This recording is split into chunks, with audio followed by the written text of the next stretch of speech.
Bangladesh cricket board কখনো উন্নত হইতে না। কেননা উন্নত হইতে না, এটার কারণ হয়েছে তারা হইল মুনাফিক। এরা মুনাফিক বাংলাদেশের ক্রিকেটাররা। যেমন লিটন দাস আফগানিস্তানের লগে লাস্ট থেকে ফার্স্ট পর্যন্ত আসছিল, ম্যাচটা জিততে পারত। কেন জিতেনি? যদি জিতে অস্ট্রেলিয়া ফাইনালে যাবে, এই কারণে ম্যাচটা জিতেনি। তো আমাদের বাংলাদেশের যদি ক্রিকেটের কাছে আমার ভিডিওটা দাদা এই ধরনের কাজ করবেন না।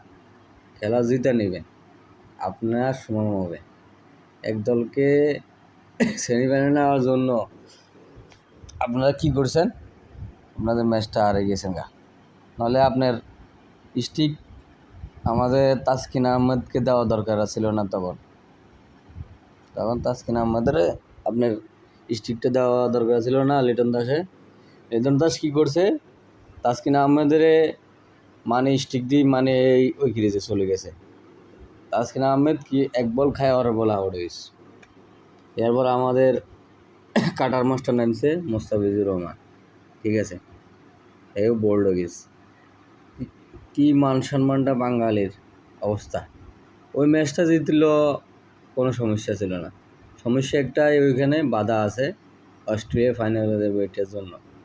তো রশিদ খান, নাবি, তাসকিনের বুঝাইছে, মুস্তাফিজুর বুঝাইছে, লিটন দাসের বুঝাইছে। আমি তো অনেক খেলা দেখলাম। তোরা তো হারে যাইলে গই ফাইনালে যাই দিতে, সেমিফাইনালে খেলতে না, আমরা খেলতে পারবো, ঠিক আছে। কিন্তু তাদের সাথে যে কথাবার্তা বলছে, এই কথাবার্তা অনুযায়ী বোঝা যাচ্ছে যে এই কথা অনুযায়ী এই কথা চলতেছে, ঠিক আছে।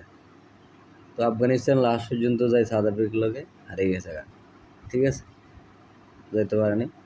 আফগানিস্তানের জন্য দোয়া ছিল সেমিফাইনালে যায় ফাইনাল খেলবো, যাক খেলতে পারেনি। তো কী হলো, আমাদের বাংলাদেশকে বলবো, বাংলাদেশের টিমদেরকে বলবো, খেলাবেন, আপনার বিবেককে বিক্রি করবেন না, ঠিক আছে। বিবেক বিক্রি করবেন না। বাংলাদেশের 16-17 কোটি মানুষের আবেগ বিক্রি করবেন না।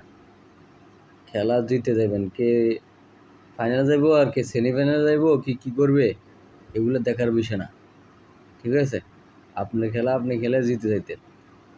আজ এই অবস্থা বাংলাদেশের, ঠিক আছে। তো সবাই ভালো থাকবেন, সুস্থ থাকবেন। আল্লাহ হাফিজ।